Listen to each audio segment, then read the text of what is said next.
गुफ्तगू का आगाज़ करते हैं फैसल वाडा साहब आपसे। आपने काफ़ी दिन पहले हमारे प्रोग्राम में एक प्रेडिक्शन की थी, ज़रा पहले वो हम सुना देते हैं अपने नाज़रीन को। अगले इलेक्शन में नए चेहरे नज़र आ रहे हैं आपको? मुझे तो आज़ाद चेहरे नज़र आ रहे हैं और आज़ाद जीतते हुए नज़र आ रहे हैं। पीडीएम 2 बनेगी। आपको लग रहा है कि नून लीग और पीपल्स पार्टी दोबारा इकट्ठे हो गए हुकूमत बनाएंगे? देखिए मेरी बात सुने, अगर आपने इसको 2-2.5 साल का एक्सपेरिमेंट करना है तो आप ज़राई साहब को माइनस नहीं कर सकेंगे, पीपल्स पार्टी को माइनस नहीं कर सकते। पीडीएम 2 बनने जा रही है, आप क्या बातें कर रहे हैं? वाडा साहब, आपकी दो बातें सही साबित हुई। एक तो आज़ाद चेहरे आपको नज़र आ रहे थे और दूसरा पीडीएम 2 बनने जा रही है। तो आपको यकीन है कि पीपल्स पार्टी जो है वो मुस्लिम लीग नून के साथ दोबारा हुकूमत में शामिल हो जाएगी? बहुत शुक्रिया मीर साहब। मीर साहब, एक तो मेरी काफ़ी बातें हैं, दो नहीं, बहुत ज़्यादा सही साबित हो गई और मैं बड़ा क्लियर हूँ इसके बारे में कि पीपल्स पार्टी के साथ कोलिशन बनेगी और सब कुछ वो दबोच लेंगे, नोच लेंगे पीपल्स पार्टी वाले, और वो बड़ी विन विन पोजीशन पे खड़े हुए हैं। और इसके बावजूद भी मेरा तजिया अभी भी वही होगा, 1.5 साल, 2 साल, 2.25 साल शायद मोचाती तौर पे। अदरवाइज तो पटाखा 6 महीने बच जाएगा। तो 6 महीने में पटाखा बच जाएगा? अगर मियाँ साहब प्राइम मिनिस्टर आते हैं, नवाज शरीफ साहब, और क्या कहते हैं पीपल्स पार्टी कोलिशन का हिस्सा नहीं बनती, तो फिर तो पटाखा बच जाएगा मेरे ख्याल 6 महीने। आपके ख्याल में वज़ीर आज़म कौन होगा? देखिए, वज़ीर आज़म के चांसेस और हालात और वाक़यात के हिसाब से तो मैंने आपके शो पे भी कहा था कि अगर वालिद साहब प्राइम मिनिस्टर होंगे तो बेटी चीफ मिनिस्टर नहीं होगी, चीफ मिनिस्टर बेटी अगर होगी तो वालिद साहब प्राइम मिनिस्टर नहीं होंगे। वो कुंडलियों का मसला है, हॉरोस्कोप का प्रॉब्लम है। तो उसके हिसाब से ज़्यादा चांसेस तो हैं कि शहबाज शरीफ साहब को होना चाहिए, वरना कोई डार्क हॉर्स भी हो सकता है। 1% आप डार्क हॉर्स ले सकते हैं। अच्छा जी, अच्छा, तारिक फजल चौधरी साहब, अब बिलावल साहब जो हैं उन्होंने तो अपनी कैंपेन में ये कहा था कि लड़ाई तो असल में नून लीग की और पीपल्स पार्टी की है, और अब नून लीग और पीपल्स पार्टी एक दूसरे से मुलाकातें कर रहे हैं। तो सियासत में हालात बदलते रहते हैं, लेकिन अभी सिर्फ चंद दिन पहले बिलावल साहब ने क्या कहा था, जरा सुना। आजकल इंडिपेंडेंट का शोशा भी है, आपने अपने साथियों को समझाना है कि लड़ाई तो अब मुस्लिम लीग और पीपल्स पार्टी का दरमियान है। अगर आपने इस शेर का रास्ता रोकना है, अगर आप चाहते हो कि हम चौथी बार वाला साजिश नाकाम करवा दे, तो एक ही तरीका है कि पाकिस्तान पीपल्स पार्टी के तीर पे मोड़ लगाए। तो डॉक्टर साहब, बिलावल साहब शेर का रास्ता रोकना चाहते थे, लेकिन अब शेर जो है वो चल कर बिलावल साहब के पास जा रहा है और दरख्वास्त कर रहा है कि आइए हमारे साथ मिल के हुकूमत बनाएं। बिस्मिल्लाहिर्रहमानिर्रहीम। मेरी साहब, हमारी जो 16 माह की पीडीएम की गवर्नमेंट है उसमें भी हम ये बात कहते रहे हैं कि अगला इलेक्शन पीडीएम में शामिल जमातों ने एक दूसरे के ख़िलाफ़ लड़ना है, और हमने एक दूसरे के ख़िलाफ़ लड़ा। हम तीर का रास्ता रोकना चाह रहे थे इलेक्शन में, वो हमारे शेर का रास्ता रोकना चाह रहे थे, और बाकी भी जमातें ज़रा जो कंटेस्ट कर रही थी वो अपना एक मंशूर और अपना प्रोग्राम लेके जा रही थी और बाकी सब का रास्ता रोकना चाह रही थी। वो तो थी इलेक्शन से पहले की सूरत हाल।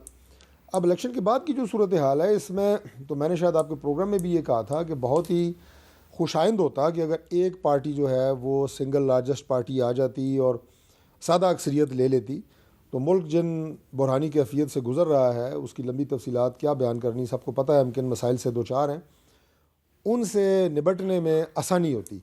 और कोalition गवर्नमेंट के अंदर जो आपको कंप्रोमाइज़ होते हैं, जहाँ जहाँ आप आज़ादाना फ़ैसले नहीं कर सकते, सारी पार्टियों को एतमाद में लेना, बाज़ मानते हैं बाज़ नहीं मानते, वो कैफियत आपका रास्ते में एक रुकावट है, इसमें कोई शक नहीं है। लेकिन अनफॉर्चुनेटली जो इस वक्त असम्बली में सियासी जमातों की सीटों की पोजीशन है, उसमें कोई भी जमात इस पोजीशन में नहीं है कि वो हुकूमत बना ले। उसके लिए आपको दूसरी जमातों के साथ बात करना वो ज़रूरी है, वो मजबूरी है मौजूदा हालात की, और वो करनी पड़ रही है। अच्छा, शुएब शाहीन साहब, अब तहरीक इंसाफ जो है वो कह रही है जी हमने ना नून लीग के साथ मिल के हुकूमत बनानी है, ना पीपल्स पार्टी के साथ मिल के हुकूमत बनानी है, तो नंबर गेम तो आपकी भी 100 से कम है, तो फिर कोई फ़ैसला आपका अभी तक हुआ नहीं है, तो कोई फ़ैसले करने में कोई तहरीक इंसाफ ताख़ीर का शिकार नहीं है? देखिए हामिद मीर साहब, पहली बात तो यह है कि आपने मेरे नोटिफिकेशन का जिक्र किया है, मैं उसको क्लैरिफाई करके आगे जाऊं। कुछ हैं जो हकीकी इलेक्टेड नुमाइंदे, जिसमें मैं भी हूं, इलेक्टेड नुमाइंदा, जो मैंने 1 लाख तकरीबन 5,000 वोट लिए हैं। तारिक फजल साहब ने 51,000 लिए हैं अकॉर्डिंग टू फॉर्म 45। मैं और बिल्कुल कल deny करता हूं। इनको जवाब इनको ले लीजिए, आप मुझे बात मैं बिल्कुल मुझे deny बात इसलिए करने करता हूं दें, इनको कि बात अगर हल्के की सियासत करनी मुकम्मल है, कर हल्के लें। की बात करनी है, मैं तो बात आइए करके आपकी तरफ से all the मैं right आपके आपने- पास आता हूं, इनसे आई इनसे हैव ऑल द बात राइट टू रिस्पॉन्ड। कल बिल्कुल आप कीजिएगा, आप कीजिएगा। कल इनकी मौजूदगी में पहले इलेक्शन कमीशन ने हमें स्टे दे दिया, कंसोलिडेशन रोक दें। रिटर्निंग अफसर साहब ने राइटिंग में एक आर्डर जारी किया, consolidation process is postponed till next order of the ECP. और कल की तारीख का आज नोटिफिकेशन भी आ गया कि जनाब ये जीत गए और हम हार गए।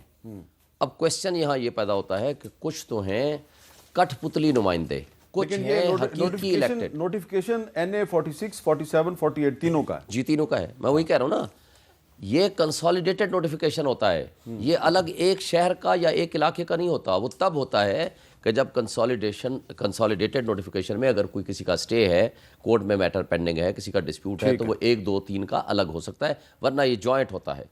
लिहाजा जो हम इलेक्टेड हैं, जिनके पास फॉर्म 45 की पूरी कापियाँ मौजूद हैं, उनके हमारी तादाद 170 से भी ज़ायद है। हम तो 2/3 मेजॉरिटी ऑलरेडी ले चुके हैं। अब जो लोग इस वक्त फ्रॉड और डकैती करके हमसे ये छीन चुके हैं पब्लिकली, एक चोरी होती थी ना किसी ज़माने में, और मैं ये कहता हूँ कि जो कच्चे के डाकू हैं वो मुंह छुपा करके वहाँ फिरते हैं। अच्छा, एक सवाल आज है। पक्के के डाकू, इसे एक भी आखिरी सवाल- बात करके, एक सवाल इसी आज से पक्के के डाकू सब मिलके ओके, वो इसी जश्न से मनाते मुतल्लिक़ हैं, एक जनाब सवाल ये है। जीत गए, इनको हमने जिता दिया, हमने नोटिफिकेशन अच्छा, कर एक दिया। सवाल है, एक पीछे सवाल तो सुन लेना जी, मेरा। जी। परवेज़ खटक साहब जो हैं वो तो इलेक्शन हार गए, उन्होंने इस्तीफ़ा दे दिया अपनी पार्टी की सदारत से। जहांगीर तरीन साहब इलेक्शन हार गए, उन्होंने पार्टी की सदारत से इस्तीफ़ा दे दिया। और तो और राना सनाउल्लाह साहब इलेक्शन हार गए, साद रफ़ीक साहब इलेक्शन हार गए। तो अगर ये सारी डकैती थी तो फिर इनको भी चितवा देते। नहीं तो 2 से या 4 बंदों से, ये तो वो माजरत के साथ अगर मैं कहूँ, ऐसा एक डंपिंग प्लेस रखा था गंद इकट्ठा करने का। ये जो किंग्स पार्टियां बनाई गई थी सो कार्ड, असल में तो एक ही किंग पार्टी थी ना जिसको लाना मकसद था, जिसको लाडला सुपर लाडला लाया गया। इमरान खान ने 1 साल पहले क्या कहा था, 3 काम हो लेकिन वो इलेक्शन सुपर होगा। लाडला आप नवाज शरीफ साहब को कह रहे हैं ना, जी मैं उसी को कह रहा तो वो मानसेरा से वो भी हार गए। हूँ। तो मसेरा से हारे तो बुरी तरह हारे ना। अभी जो यास्मीन राशिद के मुकाबले में जिताया गया, can you imagine, original total वोटों से भी ज्यादा कर अब इस दिया पे गया। रिस्पॉन्ड, जिस अंदाज अब इनका से रिस्पॉन्स ले लेना प्लीज जी। गुजारिश ये है कि शोएब शान साहब ने, मुझे कुछ आइडिया था कि आप इन्हें प्रोग्राम में बुलाएंगे और इन्होंने कोई बात नहीं करनी सिवाय अपना रोना रोने के। हाँ। ठीक है जी, आपने नेशनल लेवल के जवाब किया, मैंने आपको नेशनल लेवल की बात पे आपको रिस्पॉन्ड किया। इनकी तीनों पिटिशंस मेरे सामने हैं, क्योंकि आप शरारत करते हैं, मुझे पता है, मैं आपको कह रहा हूँ तो मैं तीनों पिटिशनें साथ लाया था, मुझे पता था आप इनको बुलाएंगे। ठीक है, एक इन्होंने की सबसे पहले हाई कोर्ट में रेट, उसमें उन्होंने कहा जी मुझे अंदर नहीं जाने दिया गया जहाँ पे गिनती हो रही थी। हालांकि he was the only candidate जो अंदर गया, इनके अलावा कोई कैंडिडेट अंदर नहीं गया, मैं भी अंदर नहीं गया। ठीक है जी, जहाँ पे रिटर्निंग अफसर गिनती कर रहे थे। फिर उन्होंने इलेक्शन कमीशन को कहा जनाब के कंसोलिडेशन को रोक दिया जाए। उसमें इलेक्शन कमीशन ने जो ऑर्डर किया वो मेरे सामने पड़ा हुआ है और ये खुद माशाल्लाह वकील हैं, लेकिन मैं आपको पढ़ देता हूँ। इलेक्शन कमीशन ने कहा कि consolidation shall remain suspended till the further orders if not already concluded. आपको भेजूं, देखेंगे आप। मैं जवाब दूंगा। इफ नॉट ऑलरेडी कंक्लूडेड, अगर इस ऑर्डर आरओ से ने क्या ऑर्डर पहले, किया कल आपकी मौजूदगी अगर में? एक सब मिनट लोग जरा बाहर होते उनका हैं। जवाब ले लें। अगर इस ऑर्डर से पहले इलेक्शन कमीशन कहता है कि ऑलरेडी वो कंक्लूड नहीं हो गई तो रोक दें। तीनों हलकों की इस ऑर्डर से पहले कंक्लूड हो चुकी थी। कमाल है, आपके साथ कल मेरी मौजूदगी में क्या ऑर्डर पास किया आरओ ने? NA 48, ठीक है जी। एक का टाइम तो सुबह 9 बजे, दूसरे का 10 बजे, तीसरे का को 11 बजे या 12 बजे। ये ऑर्डर जारी हुआ है 4:30 बजे। इस ऑर्डर की रोशनी में कि इफ नॉट ऑलरेडी कंक्लूडेड, मुझे आप बताएं कि पीछे क्या रहेगा। अच्छा, अब सर, सिर्फ एक बात का जवाब और दे दो। तीसरी बात सर, एक बात का सिर्फ जवाब दे दो, चूंकि झूठ मुंह पे बोल रहे हैं इसलिए वो कहते हैं ना। नहीं झूठ नहीं, झूठ आप बोल रहे हैं। सुन ले, बारी बारी अगर बात करें तो आपकी अच्छा, मेहरबानी अच्छा, आपको नहीं रोका मेरी ना। मौजूदगी में बारी बारी अगर बात करें मुझे आपकी बात करने मेहरबानी। दें, इस तरह तो आपने कैंडिडेटों को बढ़ा के लड़ाना है तो मैं तैयार हूँ। नहीं, मैं इनका जवाब दूसरी दे दूं। बात ये है कि मैंने ये बताऊं कि कच्चे के डाकू, पक्के के डाकू, आप लोगों से बड़ा डाकू 2018 में था ही कोई नहीं, और दिन दिहाड़े डकैते आप लोगों ने। अच्छा, आज जो शुएब कुछ साहब, कर रहे हैं, आपको आदत सिर्फ एक मिनट है, का आपको जवाब आदत है मैंडेट चोरी करने सुन लें। की, आपको आदत है डाके मारने की। लेकिन प्लीज इसको सिर्फ एक हल्के की लड़ाई ना बनाएं। मैं नहीं बनाता, तो ये सिर्फ देखें एक ना, बात कर लो, मैं अब एक आप हल्के सबको की बात भी नहीं कच्चे के डाकू, पक्के के मैंने डाकू, सिर्फ आपको 2018 में जो आपने मैंडेट चोरी किया, अपोजिशन तो आपका बैठ ही नहीं रही थी 2018 के असेंबली अब में। रिस्पॉन्स दें फिर वो तो मैं- हमने ये कहा कि मुल्क के हालात को देखते हुए हम वहां पे बैठेंगे। रिटर्निंग अफसर ने आकर मुझे और आपने बिल्कुल इनको- सही कहा, सुन लें, हमारे ऑर्डर तमाम दिया। स्टालवार्ड्स हार गए यार अब बात तो करने दे, तमाम बीच में बोलते हैं। स्टालवार्ड्स हार गए ठीक है। बात अगर तो करने जिताना दे, होता तो बीच वो में क्यों क्यों ना बोल रहे जीते हैं?